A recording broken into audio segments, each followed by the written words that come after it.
A continuación seguimos con la última charla de la sesión de esta mañana. A continuación el doctor Juan Carlos Abogal nos va a hablar sobre, el título de su charla ¿Es el asa de Shen útil en reconstrucciones biliares? El doctor Juan Carlos Abogal es cirujano hepatopancreato biliar formado en la Universidad de Calgary, Canadá. Además de eso es máster en salud pública y es profesor de cirugía de las universidades de Rosario y Javeriana. Trabaja obviamente en los hospitales Medellín y San Ignacio en Bogotá. Doctor Abogal. Este es uno de los temas que realmente surge más por las conversaciones que tenemos los cirujanos a diario frente a la problemática de tener una lesión de vía biliar. Es algo en lo que constantemente nos vemos enfrentados y tal vez la respuesta definitiva de qué hacer frente a una lesión de vía biliar, pues todavía hay mucho campo para hablar de ello.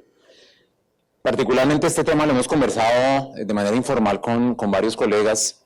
Si realmente es útil, no es útil. Durante el entrenamiento, pues era una de las preguntas que siempre teníamos porque, como coloco aquí en las diapositivas, perdón, no me quedo esto acá. Bueno, la mayoría de nosotros fuimos formados como cirujanos realizando una asa subcutánea para reconstruir las vías biliares y era el gold estándar, siempre lo hemos hecho, siempre lo hicimos, seguramente más de la mayoría de nosotros en algún momento de la vida lo hicimos porque era la escuela, ¿cierto? Y el objetivo de la charla no es concluir si es buena, si es mala, sino cuál es la evidencia de eso realmente y con base en esa evidencia, cuál será la mejor conducta que podamos tener. Y escenarios académicos como estos básicamente nos sirven para discutir y tratar de identificar cuál es la mejor alternativa frente a este concepto, que realmente es algo que surgió a partir de maestros nuestros como el doctor José Félix Patiño y el doctor Quintero, quienes publicaron un artículo hace muchos años y a partir de eso y de las escuelas de cirugía vinieron enseñando a todas las generaciones de cirujanos cómo tratar de hacer mejor un procedimiento y una reconstrucción que era siempre un dolor de cabeza, y es un poco la historia sobre todo para las personas más jóvenes que pronto no entienden ni de dónde salió ni por qué, y pues no es cuestión del azar ni mucho menos, y no se trata tampoco de venir a negar algo que realmente pues tiene unos aspectos bastante positivos y la evidencia nos lo va a mostrar. Entonces, cuando tenemos una lesión de vía biliar, aprovecho para agradecer a una residente del Rosario que me colaboró con todas estas diapositivas. Frente a estos desastres que nos toca enfrentar muchas veces de lesiones de vía biliar, laparoscópica o abierta, y esto es lo que a diario tenemos que ver, ¿sí? Entonces, históricamente, hacíamos muchas cosas. Si era una lesión terminal arriba, como en el esquema inicial, se colocaba un tubo en T para ferurizar la lesión que se había encontrado y con los dos cabos proximales, y se dejaban 200 drenes, se colocaban unas sondas a través de la vía biliar transparieto hepático, como ustedes observan, a través de la sonda, del asa, perdón. Situaciones como estas en las que el asa entraba, transparieto como ahorita mencionado, y como en el esquema de allá, sondas que iban desde afuera, por dentro, atravesaban la vía biliar, la anastomosis y se exteriorizaban. Entonces eran pacientes, o eran pacientes, creo que puedo hablar un poco en pasado, y estas sondas se utilizaban para ferurizar, vuelvo y repito, la anastomosis. Se abocaba todo esto y el paciente salía con 2, 3, 4 drenes, y seguramente todos tendrán historias de pacientes como estos, en los que salían con cualquier cantidad de drenes y todos, por supuesto, con la mejor intención de cómo resolvemos este problema. Y eso, ay Dios, hasta que me caiga. Y por supuesto, la hepático-yeyonostomía tradicional con algunos cambios y técnicas que cada cual le iba imprimiendo a esta anastomosis, que ha sido la técnica estándar para este tipo de solución de problemas. Entonces menciono que la reconstrucción con asa subcutánea ha sido, digo entre comillas, el gold estándar en Colombia porque realmente pareciera, por lo que uno conversa con muchas personas, algo muy particular nuestro. Y es como el mito que hay que hacerlo. Básicamente la razón de conversar de estos temas es que si será la mejor alternativa en reconstrucciones de vía biliar, que es la razón por la cual vamos a conversar en estos minutos. Entonces, ¿qué hacer? ¿Qué encontramos y qué vimos con respecto a la evidencia? Esta es una publicación del doctor Quintero, que mencionaba anteriormente, en donde se utilizaba este procedimiento que se denominaba de Chen, utilizado para manejar hepatolitiasis, como ya les voy a mostrar, sino que esa idea del procedimiento, y ahora lo explicamos, como dice la diapositiva, mostraba beneficios y una alternativa para tratar de manipular la anastomosis. ¿Cuál era el problema? Que se hacía la anastomosis. Podemos pensar que los materiales de sutura de hace un tiempo eran difíciles, muy gruesos, la calidad era diferente, entonces la estenosis biliar de la anastomosis era como una complicación que se iba a ver en el mediano y largo plazo. Entonces, ¿cómo se maneja si se cierra la anastomosis? De tal manera que el manejo de esa estenosis era la mayor preocupación. Esta es la serie que publican en esta serie del doctor Quintero, el artículo original, en donde pues con algunos números mostraban básicamente lo que hacían y cuándo utilizar esto. Pero ¿qué es el asa de Chen o el asa de Chen que hablamos normalmente? Realmente es una asa subcutánea. El nombre de Chen es realmente histórico, que lo hemos venido hablando así, pero pues técnicamente no se debería mencionar de esa manera. Es hacer la anastomosis, la hepático-yeyonostomía, y la pata de la Y, abocarla, adosarla, pegarla a pared abdominal, cerrada por supuesto. Se podía hacer terminal acá o lateral, como lo muestra en el esquema, pensando en más adelante si se presentaba algún tipo de estenosis, de esa anastomosis, cómo la manipulamos sin tener que operar, tratando de pensar en un manejo conservador, si se quiere decir o utilizar la palabra. ¿Con qué objeto? Entonces, el endoscopista lo que hacía posteriormente con ayuda del cirujano, y ojalá idealmente siempre el cirujano tratante, era madurar esto como una especie de ostomía para introducir por allí un endoscopio y manipular, dilatar, manejar esa vía biliar, extraer cálculos, lo que fuese necesario, con un éxito importante, que eso es lo que históricamente vimos muchos. De igualmente con radiología, introducir una serie de instrumentos para poder dilatar la anastomosis que previamente estaba eventualmente estenótica, ¿ya? Por supuesto, con la tecnología que hoy tenemos hay una serie de instrumentos que pueden ser llamativos y esta técnica eventualmente uno puede pensarla como llamativa. Yo creo que, como decía Ártica Álvaro, estamos en una época en la que tenemos que pensar en las opiniones de todos. No hay una verdad absoluta de absolutamente nada, valga la redundancia, sino el equipo multidisciplinario de la opinión entre varios sencillamente lleva al final el resultado, que es que al paciente le vaya mejor. No se trata de quién tenga la razón, si A, B, C o D, sino, bueno, históricamente se hacía esto. La inquietud es, ¿realmente hay evidencia? ¿Sirve? ¿Y en qué casos podríamos eventualmente usarlo?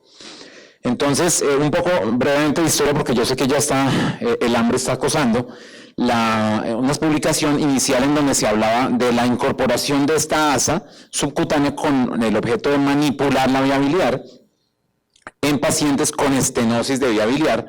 Y si ustedes revisan eso históricamente, este procedimiento se elaboró básicamente para hacer manipulación litiasis hepática, y eso fue el objetivo de esta técnica, como ya les voy a demostrar. Entonces, uno de los problemas, y aquí viene la interesante esta diapositiva, de los problemas de esta asa es cuando se abocaba para que se manipulara, y por la razón que desconocemos se dejaba abierta, se comportaba como una ostomía. Entonces era un problema porque el paciente botaba cualquier cantidad de líquido y pues todos vimos eso, y eso era más problema en términos de calidad de vida que la solución que estábamos buscando. Entonces, en este artículo describen, bueno, cómo disminuimos ese volumen, si por alguna razón se puede cerrar. Claro, lo fácil es cerrar la ostomía ya, pero como todo, pues en la literatura, buscando alternativas, entonces se inventaba como esa especie de valvulita acá, que no es más que estenosar esa asa desde la parte intraabdominal, con esos puntos que ustedes ven allí, con el objeto de disminuir ahí y que pues funcionara como una especie de válvula.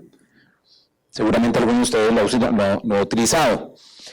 En términos de manipulación en radiología, pues hay algunas series. El tema con todo eso es que los números son muy pocos, son muy pequeños. Las publicaciones en números no son muchas. Pasa, yo creo que anecdóticamente, como en la Bolsa de Bogotá, que sabemos toda la cantidad de bolsas que hemos utilizado históricamente, el doctor Borrás, todo lo que se hizo y todos los cirujanos de esa época, la cantidad de bolsas que se utilizaban, pero no se publicaba nada. Entonces la evidencia en términos de casuística es muy baja, y puede que acá haya una gran cantidad de casuística y experticia de muchos de los acá presentes, pero desafortunadamente no hay evidencia escrita, no hay nada que soporte cómo le fue a sus pacientes. De pronto la mejor opción, no lo tenemos claro. Acá lo que muestran es sencillamente que los pacientes con estenosis más complejas necesitaban reintervenciones más prontas, que es lo que quieren decir las curvas de acá arriba, para no entrar en detalles. Necesitaban desde manera más temprana manipular la vía biliar. Se han inventado y han adicionado alternativas a esta asa de Chen, que yo creo que las gráficas es mejor que la carreta, y es no solamente dejar el asa subcutánea, sino también en la parte distal pegarla al estómago con la misma idea. Es que el endoscopio puede entrar, manipular y hacer un poco de cosas. Y uno teóricamente entiende y suena muy lógico. Entonces viene como el cuestionamiento, y realmente eso es la mejor alternativa, porque el cuestionamiento vendría ahí es, ¿qué le pasa a estos pacientes en términos de reflujo biliar? Porque si colocamos un asa que está acá, más el estómago en la pared anterior, pues uno supondría que el reflujo biliar debe ser importante, pero ¿cuál es la evidencia que tenemos de eso? Son preguntas que yo creo que tenemos nosotros la obligación de hacerlas simplemente para optimizar nuestros resultados en los pacientes. Esta es una gráfica, yo la verdad no había visto esta, pero me pareció interesante porque es una doble asa para manipular en litiasis muy complejas. Entonces, doble asa allí para manipularla, como ya les he mencionado. Entonces, básicamente al final, y en los artículos que hay recientes, mencionan que es una alternativa segura, que es fácil, que aparentemente tiene una serie de ventajas interesantes para realizarla en pacientes con una alta frecuencia de litiasis. A nivel de radiología, hoy en día la radiología intervencionista tiene un espacio enorme. Yo siempre le digo a mis residentes, haga radiología intervencionista, termine su cirugía y vaya a hacer radiología. Yo lo haría, me encantaría porque es una subespecialidad en donde interviene y manipula y tiene unos resultados espectaculares. Y hoy en día con la tecnología tenemos muchos elementos positivos. Entonces ellos a través del ASA manipulan, dilatan y hay una serie de resultados interesantes, anecdóticos, vuelvo y digo, porque pues por lo menos en cuanto a lo que está publicado, desafortunadamente no es mucho lo que tenemos, son casos aislados, pero existen. Y el hecho de que haya casos aislados no significa ni mucho menos que sean negativos, son malos o no los podamos usar. En enfermedades y en nuestras patologías, que la casuística no es tan alta como es un cáncer de colon, pues las series de casos muestran anécdotas de todos los cirujanos alrededor del mundo que nos enseñan cómo podemos hacerlo mejor y la experticia de ellos nos va a ayudar. Bien, bueno, eso no me entro en detalle. Entonces vienen las preguntas, que yo creo que es el mejor mecanismo de aprendizaje. ¿Es factible el procedimiento en reconstrucción de vías biliares? Porque como vemos, suena lógico, la lógica pareciera que es interesante manipular allí para hacerlo, manipular las vías biliares, y vuelvo y repito, en reconstrucciones, que es puntualmente lo que estamos hablando. ¿Cuál es la casuística en centros de alto volumen? En otras palabras, ¿qué hace la gente en el mundo, los que más publican casos en el mundo sobre lesiones de vía biliar? Que pues todos conocemos que las publicaciones en este momento mayor casuística la del doctor Mercado en México, que es quien publica más de estas lesiones de vía biliar. ¿Es superior hacer el ASA subcutánea a la hepático-yeyunostomía con la técnica estandarizada? Por supuesto que la evidencia no es mucha, pero hay algunos artículos que empiezan a cuestionar todo esto que hemos pensado y que a veces la tradición oral nos dice, no, sí, esto lo hemos hecho todo el tiempo y está bien, pero creo que el aprendizaje, yo insisto siempre esto con los residentes, es hay que cuestionarlo todo y el estado del arte debemos estar en la capacidad de ir un poco más allá de cuestionarlo y de cambiar el statu quo.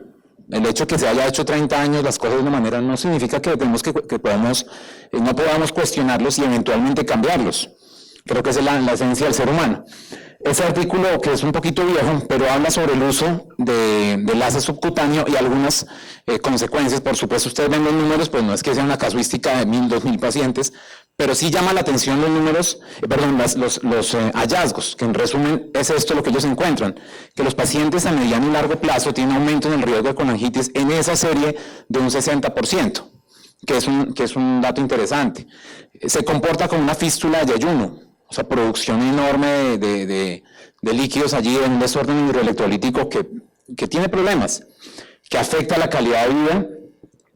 Y pues las preguntas, si es la mejor opción o no ante la estenosis de la anastomosis, y la evidencia que desafortunadamente en lo que uno revisa hicimos una revisión pues, con el grupo de residentes bastante ardua y por varias semanas tratando de encontrar qué pudiese soportar y qué hay escrito con respecto a los resultados que tiene el asa subcutánea. Desafortunadamente no son muchos, es más lo anecdótico y quizás lo que uno conoce de la experiencia y de conversar con los colegas de los resultados que aparentemente son buenos, pero hoy en día estamos basados en claro, la experticia para tomar decisiones, pero también la evidencia, y esa mezcla entre la experticia y la evidencia nos va a permitir tener la mejor práctica clínica, que es lo que básicamente estamos haciendo hoy en día. Entonces las preguntas sobre la técnica de la anastomosis bilentérica entraría en cuestionamiento, pues probablemente no, la respuesta sería con base en la evidencia. Este tipo de charlas están lejos de emitir un concepto, un juicio personal, sino es más bien objetivo de qué es lo que encontramos críticamente para ver qué se puede hacer mejor. ¿Cuál es la tasa de estenosis real en los pacientes que vamos a reintervenir? Y esos que se les hace la anastomosis, ¿al cuánto tiempo se estenosan? Cada uno tiene su propia casuística y uno sabe más o menos qué porcentaje de casuística tienen las anastomosis de hepáticos de ayuno. Entonces el seguimiento de los pacientes es muy pobre para poder saber realmente qué pasa, porque hoy lo veo bien, está aparentemente bien y tenemos unos números de 2, 3 años que aparentemente está bien, pero ¿qué pasa a 20, 30 años? Si ese paciente consulta donde el doctor Tarazona después de que yo le haga la asa subcutánea y entonces pues terrible, todo lo que yo hice estuvo errado, yo creo que me fue muy bien. Y hay un sesgo enorme ahí de interpretación de los resultados que yo tengo. El acceso a radiología intervencionista pues también es una inquietud interesante. La evidencia del asa subcutánea está clara en hepatolitiasis, en pacientes con colangitis recurrente, y uno de los artículos mencionaba que el paciente que uno va a hacer la anastomosis y que hay la sospecha que uno cree que este paciente tiene alta probabilidad de estenosarse por su comorbilidad, por sus condiciones que tiene previas, o porque estamos operando un paciente con litiasis, hay evidencia que me soporta a mí como cirujano hepatobiliar de dejar esa asa y por supuesto contando siempre con el equipo multidisciplinario que tiene que apoyar este tipo de procedimientos. En estenosis de anastomosis pues hay bastantes interrogantes en relación a la evidencia. Y con las lesiones de vía biliar, pues lo mismo, no hay mucha evidencia que nos ayude. Terminando, en Colombia esto es un paradigma y pues no se trata de quitarlo ni mucho menos y salir acá a decir que entonces no sirve para nada, que el pez muere por la boca porque de pronto mañana nos toca hacer algo como esto. Siempre es una alternativa, yo creo que el cirujano tiene que tener herramientas y alternativas y en algún momento hay que usarlas. Entonces uno no puede pretender afirmar que hay cosas que ya no sirven, que ya no se usan. Pero en nuestro país esto hace parte de la historia y nuestros maestros nos lo enseñaron y con el respeto que eso implica, pues por supuesto que tiene toda una validez histórica importante. Es innegable los beneficios que tiene el asa subcutánea en hepatolitiasis, eso probablemente no sea muy cuestionable, pero no hay suficiente evidencia de utilidad en las reconstrucciones de la vía biliar y hay dos peros adicionales y es la experticia del endoscopista en manejar esto. Por supuesto que estamos en el equipo y seguramente estamos acompañando al gastro para que haga su curva, si es que un día uno decide vamos a hacer ahora solamente este procedimiento, pero ese es un sesgo en este tipo de pacientes, que el gastro tiene que entrenarse en cómo manipular, porque es diferente. Ahora, ¿se puede? Seguro, no es que no se pueda, pero son elementos que hay que tener en cuenta. Y lo mismo sucede con el radiólogo, es diferente instrumentar la vía biliar desde pues, a nivel transparieto hepático que introducir algo por allí, pero que no se pueda, vuelvo y digo, claro que se puede hacer y es parte del quehacer. La serie del doctor Mercado, que es, vuelvo y repito, una de las personas que más publican lesiones de vía biliar, realmente siempre el dogma en ese sentido es hacer hepático-yeyunostomías y si se estenosa, otra vez hepático-yeyunostomía y si se vuelve a estenosar, otra hepático-yeyunostomía y eso pues es lo que él publica y en alguna conferencia yo le hice la pregunta directa de qué él pensaba del asa subcutánea, pues porque eso es parte del aprendizaje y él me decía, sí, yo lo usé en algún momento de la vida, pero empezamos a tener problemas porque no había quien hiciera la endoscopia para entrar y manipular el radiólogo mucho y finalmente los resultados en mediano y largo plazo no eran muy buenos, así que desistimos de hacer el asa subcutánea. Entonces una persona con toda la experiencia del mundo pues que está dando algunos cuestionamientos de la utilidad o no de esta. Personalmente pues yo no la utilizo, yo realizo hepático-yeyunostomía en reconstrucciones de vía biliar y por supuesto que hay que individualizar cada paciente. Yo creo que uno no puede pretender pontificar y decir que esto es lo que hay que hacer a todos los pacientes. en ciertas circunstancias. En todo eso que practicamos nosotros hay unos blancos clarísimos, hay unos negros, pero hay pacientes como el gris que es la mejor opción. Espacios académicos como estos nos ayudan precisamente a discutir y saber la experiencia que tiene el otro colega para mirar qué es la mejor alternativa. Seguramente hay instituciones donde hay un grupo completamente formado, con gastos, con endoscopistas, en donde puede ser una opción. Yo creo que lo importante, y creo que como conclusión, es que existe esta opción, existe esta alternativa, no hay mucha evidencia, pero el hecho de que no haya mucha evidencia no necesariamente significa que es algo que no podamos hacer. Es una herramienta que hay que tenerla ahí, eventualmente tenemos que usarla en algún momento. Muchas gracias, eso es todo.